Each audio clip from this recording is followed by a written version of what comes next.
नमस्कार,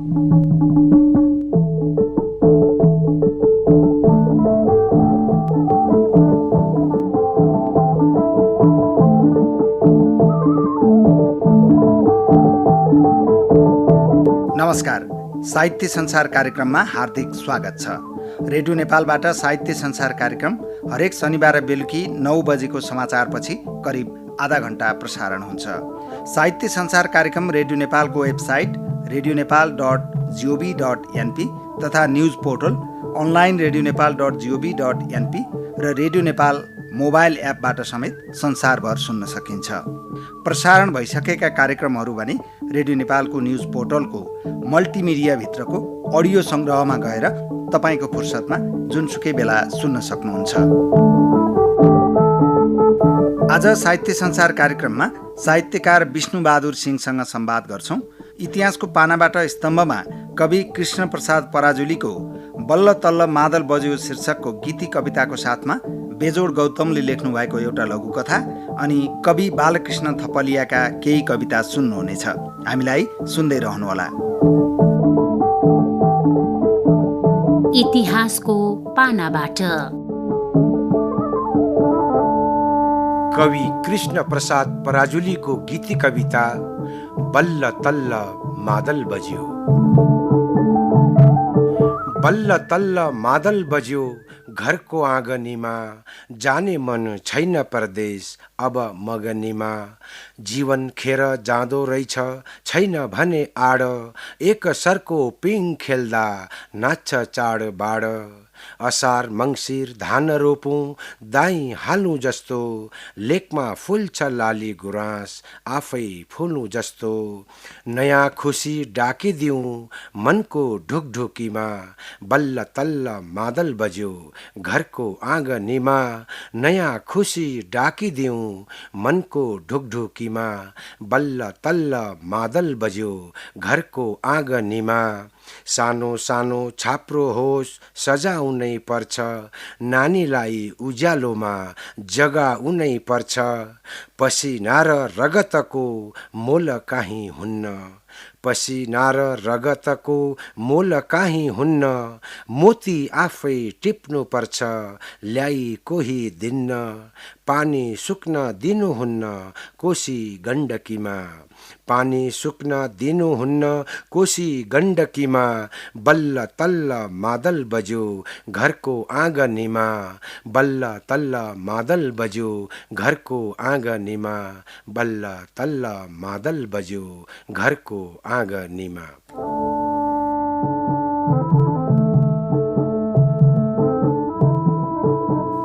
इतिहासको पानाबाट स्तम्भमा कवि कृष्ण प्रसाद पराजुलीको बल्ल तल्ल मादल बज्यो शीर्षकको गीति कविता वाचन गरेर सुनाउँदै हुनुहुन्थ्यो कार्यक्रमका संयोजक ललिजन रावल। अब साहित्यिक संवादको पालो।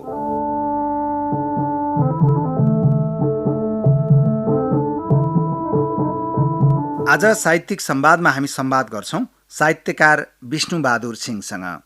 साहित्यका विभिन्न विधामा कलम चलाउने सिंहका 34 वटा साहित्यिक कृति प्रकाशित भइसकेको कुरा उहाँले हामीसँग बताउनु भएको छ। साहित्यकार सिंह हामीसँग फोन सम्पर्कमा हुनुहुन्छ। स्वागत छ सिंहज्यू रेडियो नेपालको साहित्य संसार कार्यक्रममा। धन्यवाद। तपाईको हिजो आज साहित्य लेखनको क्रम कसरी चलिरहेको छ? आजको संवादको सुरुवात यसैबाट गर्न चाहन्छु। मेरो चाहिँ अब निरन्तर एउटा चाहिँ के छ भने मैले निरन्तर रूपमा साहित्यको साधनामा लागिरहेकै छु भनौँ होइन। हरेक वर्ष जस्तो एउटै वर्ष बिराएर पुस्तकहरू विभिन्न विधाका कविताहरू अब या नियात्राहरू यिनीहरू प्रकाशितहरू भइरहेकै छन्। अनि साहित्यिक विभिन्न कार्यक्रमहरूमा गोष्ठीहरूमा प्रज्ञा प्रतिष्ठानले आयोजना गरेका र अरू विभिन्न साहित्यिक सङ्घ संस्थाहरूले आयोजना गरेका कार्यक्रमहरूमा भएसम्म जाने गरेको छु। अब मेरो साहित्यिक गतिविधि यही नै हो भनौँ न। यहाँको अहिलेसम्म कतिवटा कृति प्रकाशित भइसके त्यसका बारेमा नि जानकारी दिनुहोस् न। अहिलेसम्म मेरो चाहिँ नि गत वर्षसम्म 34 वटा कृतिहरू प्रकाशित भएका छन्। त्यसमा धेरै जसो कविताहरू छन्, नियात्राहरू छन् 3टा जति। त्यसपछि चाहिँ गजलहरू भयो अनि मुक्तक भयो र विशेष गरी चाहिँ नि जस्तै हाइकु, तानका, सेदोका, सिजो इत्यादिहरू चाहिँ विभिन्न विधाका विभिन्नमा प्रकाशितहरू गरिरहेको छु। यहाँको झन्डै 3 दर्जन साहित्यिक कृतिहरू प्रकाशित भइसके हैन त? हजुर हजुर 34वटा भाषा। हजुर, झन्डै 3 दर्जन हुन लागिसक्यो। तपाईँ साहित्य लेखनमा प्रवेश गर्दाको दिनलाई एकपटक स्मरण गरौँ। तपाईँलाई साहित्यमा लाग्न केले आकर्षित गर्यो र लेखनको आरम्भ कहिलेदेखि गर्नुभयो? अब यो हुनु त अब धेरै पहिलेदेखि नै हो। म अलिअलि साहित्यिकमा विद्यार्थी भएर अलिअलि कोरकारहरू गर्ने कामहरू चाहिँ नि 2024 साल 23-24 सालतिर नै बुद्ध पद्मा हाई स्कुल कपिलवस्तु तौलियामा विभिन्न साहित्यिक कार्यक्रमहरू हुने गर्थे शुक्रबार, विशेष गरी शुक्रबार। त्यसपछि म उच्च अध्ययनको लागि सोभियत सङ्घ मस्कोमा पढ्न गएँ। त्यहाँ पनि विभिन्न साहित्यिक गतिविधिहरूमा र विशेष गरी रेडियो मस्कोमा कार्यरत हुनुहुने दाजु कृष्ण प्रसाद श्रेष्ठज्यूसँगको सामिप्यतामा केही साहित्यिक कार्यक्रमहरू गर्ने गरिन्थ्यो। तर त्यसपछि फर्केर आएपछि विभिन्न प्रोजेक्टहरूमा काम गर्ने सिलसिलामा अलिक समयको अभाव र अब साहित्य भन्दा पनि अब आफ्नो काममा अलिकति हाइड्रो पावरहरू डेभलपमेन्ट गर्ने त्यतातिर लागेको हुनाले केही समय मेरो बित्यो। तर म 2051 सालतिर चाहिँ नि जब फेरि म आयोजना प्रमुखको रूपमा इलाम जिल्लामा पुगेँ, त्यहाँको वातावरण, त्यहाँको हरियाली, त्यहाँको माहौल, केही साहित्यकारहरूको सँगको चाहिँ नि भेटघाट अनि त्यहाँको चाहिँ हाम्रो चाहिँ कर्मचारी मिलन केन्द्रले गर्ने कार्यक्रमहरू म फेरि गएर केही न केही कविताहरू वाचन गर्ने काम सुरु गरेँ र मैले त्यो बेलादेखि अलि सक्रिय रूपमा 2051 सालदेखि नै चाहिँ अलि लेखेर पहिलो पुस्तक मेरो चाहिँ 2056 सालमा कविता सङ्ग्रह मेरो देशको माटो भनेर मैले लेखेको हो। त्यहाँदेखि निरन्तर रूपमा अब केही न केही कामहरू आफ्नो प्राविधिक कामहरू त गरिरहेकै छु। अहिलेसम्म पनि विद्युत प्राधिकरणमा करिब 32 वर्ष काम गरेर त्यसपछि रिटायर भएको पनि सन् 2010 हो। अहिले 12 वर्ष भइसक्यो। विभिन्न प्राइभेट सेक्टरहरूमा पनि काम गरिरहेको छु। त्यही पनि मैले चाहिँ नि आफ्नो साहित्यिक गतिविधिलाई चाहिँ निरन्तर रूपमा कहिले अलिकति चाहिँ नि रफ्तारमा पनि होला, कहिले चाहिँ अलि स्लो होला, त्यही पनि म चलिरहेको छु भनौँ न। हजुर, यहाँ पेसाले इन्जिनियर, आफ्नो भन्न पेसागत रूपमा त्यता खटिँदै गर्दा साहित्यमा निरन्तर लागिरहनु भयो। बाल्यकाल र किशोर अवस्थामा चाहिँ साहित्यिक परिवेश चाहिँ कस्तो थियो? त्यो परिवेशले कतिको सघाएको थियो यहाँलाई? होइन, एकदमै मलाई चाहिँ नि एउटा कुरा आज चाहिँ नि साहित्य लेखनमा चाहिँ अलिकति चाहिँ नि घचघचाउनेमा चाहिँ नि हाम्रो गुरु संस्कृत पढाउनुहुन्थ्यो। म जब अर्घाखाँचीको ठाडामा ज्योति मिडिल स्कुल भनिन्थ्यो त्यो बेलामा, त्यहाँ पढ्दाखेरि चाहिँ पनि शुक्रबार हरेक चाहिँ नि शुक्रबार चाहिँ साहित्यिक कार्यक्रमहरू भइरहन्थे। कहिले सरसफाइ, कहिले के गर्दाखेरि तर साहित्यिक कार्यक्रमहरू पनि सँगसँगै कुनै कुनै 1 महिनामा 1 चोटि 2 चोटि पढ्थ्यो होला। त्यसमा चाहिँ पण्डित दामोदर गुरु गौतम भन्ने हुनुहुन्थ्यो। उहाँले चाहिँ संस्कृतमा चाहिँ नि अलिकति चाहिँ नि हामीले संस्कृत पनि पढ्थ्यौँ त्यो बेलामा। अब अहिले त सायद संस्कृत पढाउँछ कि पढाउँदैन थाहा छैन। त्यो बेलामा संस्कृत पनि पढाउनुहुन्थ्यो। श्लोक हालेर उहाँले चाहिँ नि विभिन्न श्लोकहरू चाहिँ वाचन गर्नुहुन्थ्यो संस्कृतका। त्यसले गर्दाखेरि पनि अलिकति चाहिँ नि त्यो मनमा अङ्कुर चाहिँ पलाएको हो त्यही बेलादेखि नै। अब तर चाहिँ के छ भने अब प्राविधिक अब एउटा चाहिँ नि टेक्निकल मान्छे र इन्जिनियर हुन्छु भन्ने उसले गर्दाखेरि म साहित्यतिर त्यति त्यो बेलामा त्यतातिर मैले ढल्किनँ। पढ्ने सिलसिलामा अब यो इन्जिनियरिङ पढ्न गयो, सरकारकोबाट पूर्ण छात्रवृत्ति पाएर हामी पढ्न गएका हौँ। तर त्यति हुँदै पनि मैले पाएसम्म, आफ्नो समय पाएसम्म र साहित्यिक माहौल भएसम्म त्यसमा सहभागिता हुने, राम्रोसँग सुन्ने, अरूका साथीहरूका कविताहरू सुन्ने। अब त्यो बेलामा अरू साहित्यिक रचनाहरू भन्दा पनि धेरै जसो चाहिँ सबै कवितै वाचन गर्नुहुन्थ्यो र त्यसमा पनि कहिलेकाहीँ छन्द पनि गर्नुहुन्थ्यो। अब म चाहिँ त्यति छन्दतिर लागिनँ र गद्य कवितातिर नै लागियो। त्यसरी चाहिँ म साहित्यमा अहिलेसम्म क्रमशः निरन्तर रूपमा लागिरहेकै छु। हजुर, यहाँका विभिन्न विधामा गरेर यहाँले भन्नुभयो 34 वटा कृति प्रकाशित भइसकेका छन्। आफ्नो प्रकाशित पहिलो रचनालाई चाहिँ आज सम्झँदा कस्तो अनुभूति हुन्छ? मेरो पहिलो कविता प्रकाशित चाहिँ भएको त रूपरेखामा हो। मेरो विचारमा त्यो 31-32 सालतिर हुनुपर्छ कि अब त्यो कविता मसँग अहिले पनि छैन। तर अब जब कपिल वस्तुमा बुद्ध पद्मा हाई स्कुलमा 2024 सालमा चाहिँ नि कविता प्रतियोगिता भएको थियो एउटा चाहिँ नि, अब त्यो बेलामा पञ्चायती व्यवस्था थियो। त्यसले गर्दाखेरि चाहिँ गाउँ फर्क अभियानको एउटा के अभियानमा चाहिँ हामी गाउँ फर्कौँ भन्ने खालको चाहिँ नि कविता लेखेका थिएँ। त्यो बेलामा प्रथम पनि भएको थियो। विभिन्न परिवेशमा विभिन्न कालखण्डमा अब कविताहरू चाहिँ नि विभिन्न प्रकारले लेख्दै गइयो। अहिले लाग्छ कि चाहिँ नि त्यो बेलामा अब रमाइलोको लागि लेखिन्थ्यो कविता चाहिँ नि, यसो साथीहरूलाई सुनाऊ भन्ने मात्रै लेखिन्थ्यो। अब पछि गएर साहित्यमा लागिन्छ होला अथवा यसमा चाहिँ नि निरन्तरता रहन्छ भन्ने किसिमले चाहिँ लेखे होइन। तर चाहिँ के भने हामी त्यसमा चाहिँ नि एउटा नजानिदो किसिमले चाहिँ नि साथीभाइलाई अलिकति माहौलमा चाहिँ आफूले पनि एक दुईवटा कविताहरू वाचन गर्न पाए हुन्थ्यो भन्ने कुर्ने कहिलेकाहीँ पाइन्थ्यो पनि, कहिलेकाहीँ सिनियर दाजुहरूले दिनुहुन्थ्यो चान्स, कहिलेकाहीँ दिनुहुन्नथ्यो। अब त्यही हुँदाहुँदै पनि त्यसरी चाहिँ नि हाम्रो चाहिँ नि मेरो गर्वमा रहेको एउटा चाहिँ नि अङ्कुरण भनौँ न, त्यो चाहिँ त्यो बाल्यकालदेखि नै हो। अब निरन्तरताको कुरा गर्ने हो भने साँच्चीकै त्यो इलाम गएर इलामको वातावरण, त्यसमा एउटा हाम्रो अरेखाँचीको एकजना हुनुहुन्छ देवी पन्थीजी, उहाँको पनि मलाई घचघचाट तपाईँको चाहिँ नि एउटा केही न केही गर्नुपर्छ भनेर मेची दर्पण एउटा प्रकाशित मैले नै गरिदिएको थिएँ। उहाँले मेची इलामको बारेमा लेख्नु भएका विभिन्न उहरूको मेची दर्पण भनेर त्यो किताब पनि मैले प्रकाशित गरिदिएको थिएँ। त्यसपछि चाहिँ को माहौल यसरी बढ्दै गएको हो। हजुर, साहित्यकार विष्णुबहादुर सिंहज्यू, आजको सन्दर्भमा कुरा गर्ने हो भने तपाईँ साहित्यका विविध विधामा कलम चलाउनुहुन्छ। आफूलाई अभिव्यक्त गर्दा कुन विधा चाहिँ प्रिय लाग्छ अथवा भनौँ सहज लाग्छ र किन? अब हरेक सायद साहित्यकारलाई चाहिँ नि कवितै मनपर्छ होला। मलाई पनि कविता अलि सहज लाग्छ। कविताको धेरै राम्रो माहौल पनि छ। अहिले धेरै परिष्कृत रूपमा कविताहरू कविहरूले प्रस्कनी गर्नुहुन्छ। त्यति हुँदाहुँदै पनि मलाई भनौँ न मुक्तक भयो, केही हाइकु भयो, केही तानका भयो, यस्तो यस्तो चाहिँ नि उहरू चाहिँ मैले चाहिँ नि रचनाहरू गर्ने गरेको छु। र सबभन्दा विधा अझ मनपर्ने विधा भन्नुहुन्छ भने सबभन्दा राम्रो विधा मलाई मनपर्ने विधा भने नियात्रा हो।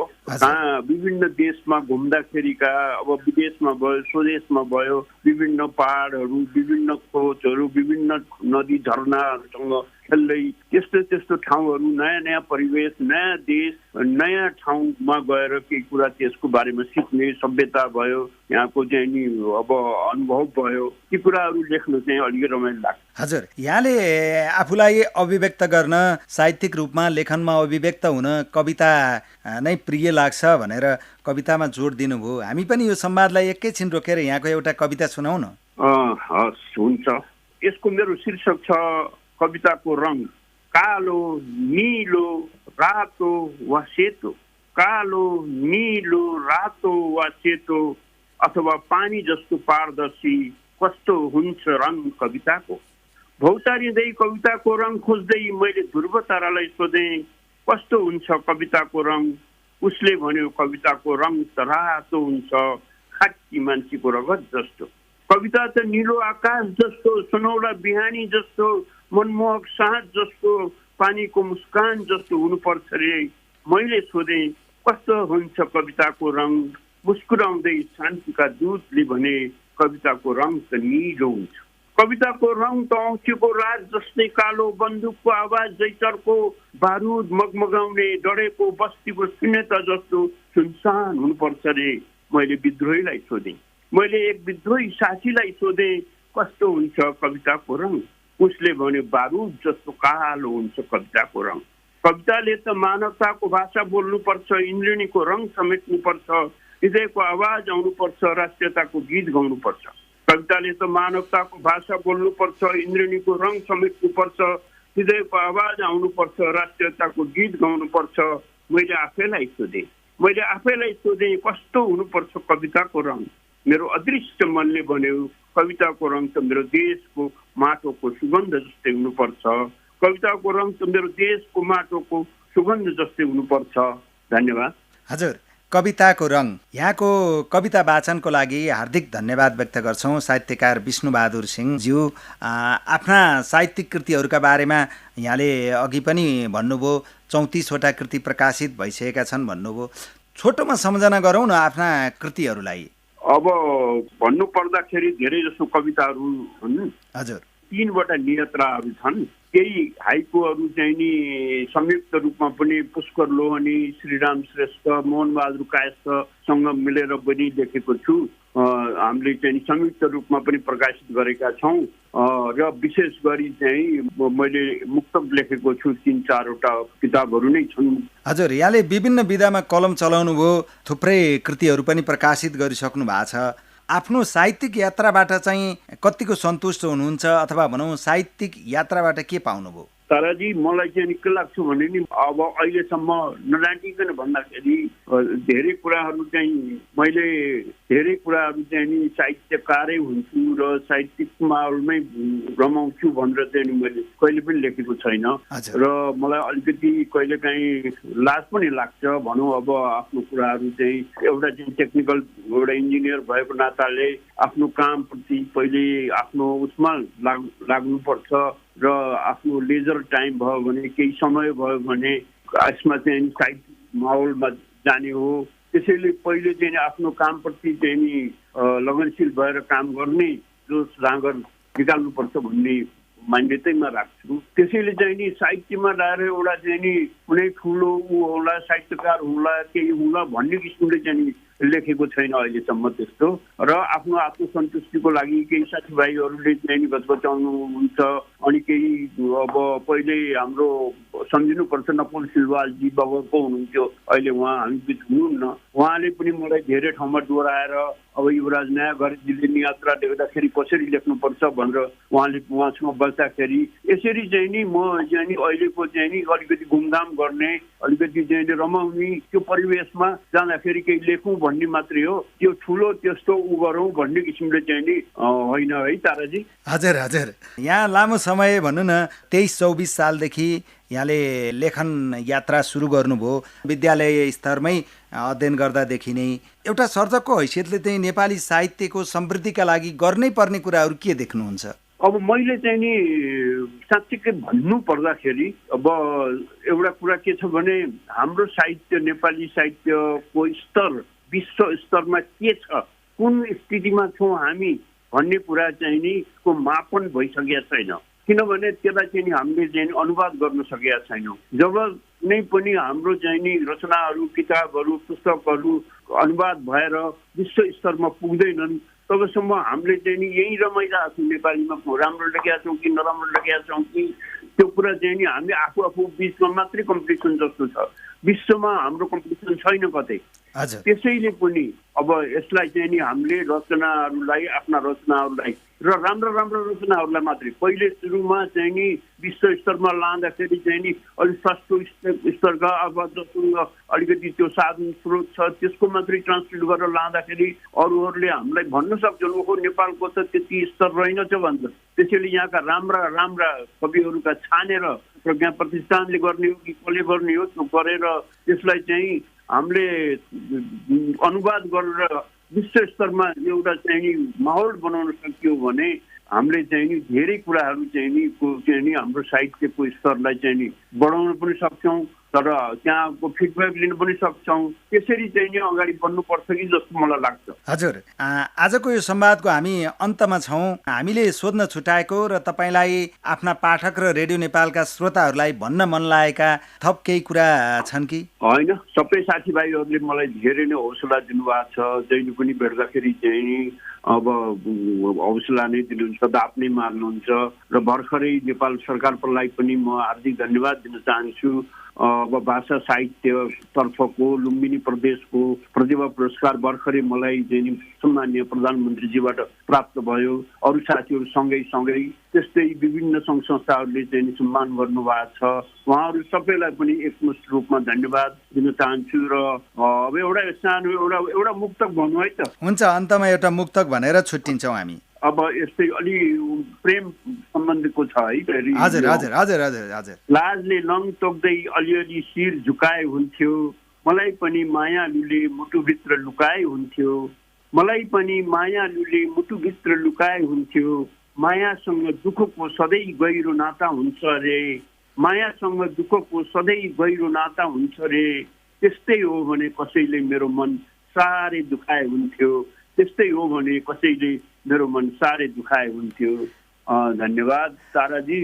हस्, साहित्यकार विष्णुबहादुर सिंहज्यू, रेडियो नेपालको साहित्य संसार कार्यक्रमलाई समय दिनुभयो। साहित्यका विषयमा आफ्ना धारणाहरूका साथमा आफ्नो कविता र एउटा मुक्तक पनि वाचन गरेर सुनाउनु भयो। समय र संवादका लागि रेडियो नेपाल साहित्य संसार कार्यक्रमको तर्फबाट यहाँप्रति आभार व्यक्त गर्छौँ। रेडियो नेपालको साहित्य संसार र त्यसलाई सञ्चालन गर्नुहुने तारा प्रसाद पोस्टीजीलाई पनि हार्दिक धन्यवाद दिँदै म पनि यहाँबाट बिदा हुन चाहन्छु। धन्यवाद।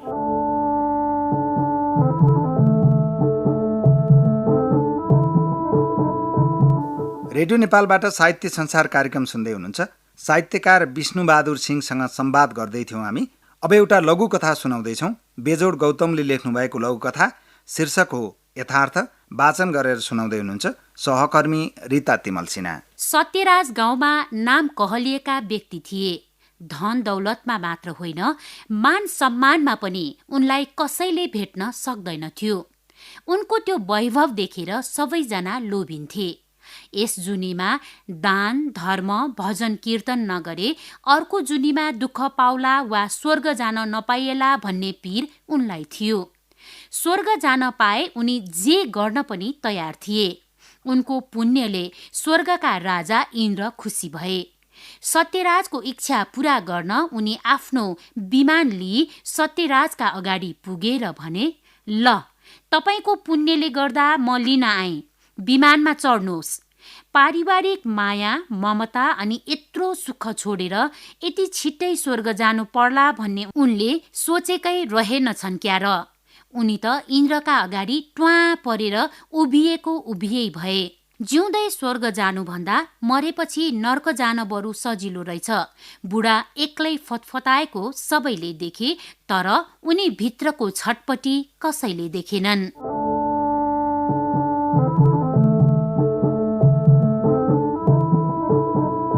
बेजोड गौतमले लेख्नु भएको यथार्थ शीर्षकको लघुकथा वाचन गर्दै हुनुहुन्थ्यो सहकर्मी रिता तिमल सिन्हा। अब कवि बालकृष्ण थपलियाका केही कविताहरू प्रस्तुत गर्दैछौँ। नमस्कार, म दोलखा जिल्ला सुस्पा क्षेमावती भीमेश्वर नगरपालिका 1बाट बालकृष्ण थपलिया।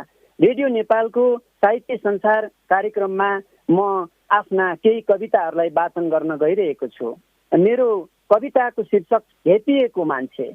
पत्थरिला हृदयहरू खाडल खन्थे, कोही अम्मली थिए, कोही अमूलविहीन अत्युक्तता ठानिन्थ्यो।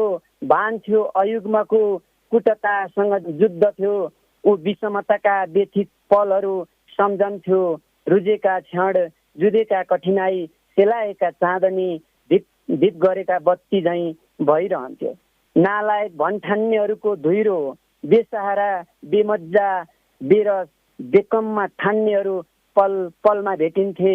पर्दा च्यातिएको, कान्ति हराएको, सौरभ र गौरव विहीन उज्यालो विहीन बाँचिरहेको हुन्थ्यो। ग्लानीका स्वरहरू घन्कन्थे, ग्लानीका स्वरहरू घन्कन्थे, संकीर्णता र अराजकताका मैलो असरल थरिन्थे। आत्मीयता किन गाँसिन्थ्यो, आत्मीयता किन गाँसिन्थ्यो, ऊ बुझ्दैनथ्यो। ऊ विध्वस्त शक्तिलाई एकत्व पार्न चाहन्थ्यो। निषिद्ध मनसाय भत्काउने सोच राख्थ्यो। ढलपल विकृतिहरू सलमलाउँथे। दुरवस्थाको अवगत, विरसिलो बेमेल पुनरुक्ति, झन्झट र झाँगडको परभरता। यद्यपि सहानुभूति र सद्भाव विहीन मान्छे अवतारणको गति तुभान हुन्थ्यो। अपूर्णता, अशिष्टता, अहङ्कृतहरूको समीपमा टकरार तुलिन्थ्यो। निर्लज्जहरू पनि बुझ पताउँथे, वज्र बन्थे। दर्दनाक हृदय विदारकहरू आज पौठा जोरी खेल्दै थिए। ऊ हेपिएको मान्छे। ऊ सोचमग्न भयो, संसार तिरस्कृत छ, म पनि छु। इच्छित काम क्रोधादि अवश्य सोचिन्छ। कतिलाई आभ्यन्तरणको हुन्छ नै, हार्दिकता नभएको प्राणी तपाईँ कि म। आमोद बन्नुहुन्छ त, आमोदित बन्ने मन त छ। त्यसो भए अरूलाई हृदयदेखि नै नहेप्नुहोस् है, ऊ त हेपिएको मान्छे। अर्को छन्दको कविता छ वंशस्थ छन्दमा। अहो छहारी वनकुञ्ज नै भरी हरा भरा लौ पवना र मञ्जरी, हिरा र मोती कति रत्न माधवी भुलेर सक्ने छ र काया छवि, विविधता यही छ र अन्त लौकता घलेको दौरा सुरुवाल सभ्यता, त्रिरत्न उस्तै कति दीप्त तेजस्वी अहो निरीक्षा छ त्रिलोचन अति, कैयौँ र फल्छन् फलफुल जहाँ कति करोड मोती अनि लाख सम्पत्ति, निज तुषारा पनमा छ माधुरी दयालु बानी सबमा मुरी मुरी, टपक्क टिप्दा कलिला मनोहरी बसन्त माझै जब चुम्बनै गरी, तिहार गौरा ईद तीज सोरठी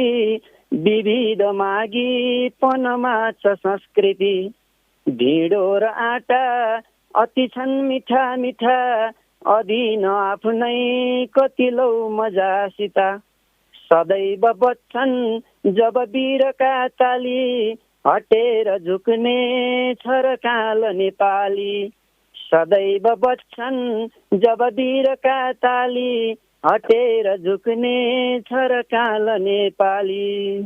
अर्को कविता शिखरिणी छन्दमा वर्षा रहेको छ। म यो कवितालाई प्रस्तुत गर्न चाहन्छु। लत्रेका सान्दारी लरलर लता ती दृश्य कहाँ, परेली झैँ राम्रा बनकुसुम हेर्दा छ मजा यहाँ, तलकै टल्केका डिलौ पर शिला वृक्ष ती हिरा मोती चाँदी जहर सब कस्ता हुन कति, विधाता सारा यो सलिलो नभ सञ्जाल सजाई घुमी आई आफैल डुङडुङ आवाज लगाई, झी झी झ्याउ झ्याउ अनवरत बोल्दैछ भितरी पिराटै उल्लासै कति कति छ ओहो वनभरि, बनी साथी साथी गगनतिर मा भइरहँदा जो समाधि सानन्दै पवन पथ यही जलधिको, छ जो मेनेती हेर जिउँछ सदा नै रमी रमी, नगर्ने जो अल्छी सफल हुनेछ र कमी, बहारै बाहुल्यै रहर कति एउटै रूप थियो, कसोरी बेगैले लहरेती मौका भइदियो, सहारा सानिध्य अटल छवि भइराछ जननी, हिमालय सौभाग्य अझ पनि कति रौनक छ नि, मनै लोभी पारी जलदी आयौ त समरी, छ आफैमा स्वर्गै नयन झन उस्तै अजमरी, सजाई आकारै प्रहसन गरी जे जति छ यही, भुलिन्नै गाह्रो भो नबनलिन यस्तो छ र त कहीँ, नेत्रुक्कै चुरुलुम्मै कति कति हुँदै शोभनीय भो, हिलान्नै दग्दै यो जमिन त हिरा नै फलिदियो, नसक्दा खप्नै आज उखुम भयो लौ नानी कसरी, भिजाई आँगैया तप तप पसिना भयो जिउभरि, बगिन गङ्गा बरसी गगन सहबावलिकन यो, हतारो भो खेती सकन परमै शोभन भयो, हली बौसे रोपा रलिकन बिउ साटो गरिरहे, श्रमैले सौजित्यै कृषक अब लौ मालिक भए। धन्यवाद।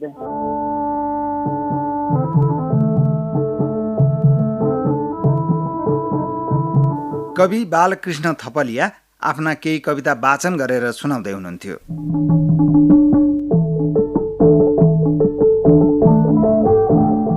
आजको साहित्य संसार कार्यक्रममा साहित्यकार विष्णुबहादुर सिंहसँगको संवाद सुन्नुभयो। इतिहासको पानाबाट स्तम्भमा कवि कृष्णप्रसाद पराजुलीको बल्ल तल्ल मादल बज्यो शीर्षकको कविताको साथमा बेजोड गौतमले लेख्नुभएको यथार्थ शीर्षकको लघुकथा एवं कवि बालकृष्ण थपलियाका केही कविताहरू सुन्नुभयो। यहाँहरूलाई कार्यक्रम कस्तो लाग्यो? सुझाव र प्रतिक्रियाको लागि हामीलाई सम्पर्क गर्ने इमेल हो sahityasansar.radionepal@gmail.com। साहित्य संसार कार्यक्रम सुनेर हामीलाई साथ दिनुभएकोमा तपाईँ सम्पूर्ण श्रोताप्रति आभार व्यक्त गर्छौँ। साहित्य संसार कार्यक्रमका प्रसारण भइसकेका अरू श्रृङ्खला सुन्न चाहनुहुन्छ भने रेडियो नेपालको न्युज पोर्टल अनलाइन radionepal.gov.np मा गएर मल्टिमिडिया भित्रको अडियो सङ्ग्रहमा जानुहोस्। आजको लागि भने साहित्य संसार कार्यक्रमबाट संयोजक ललिजन रावलका साथ म तारा प्रसाद ओस्ती यहाँहरूसँग बिदा माग्छु। अर्को हप्ता फेरि भेटौँला। नमस्कार।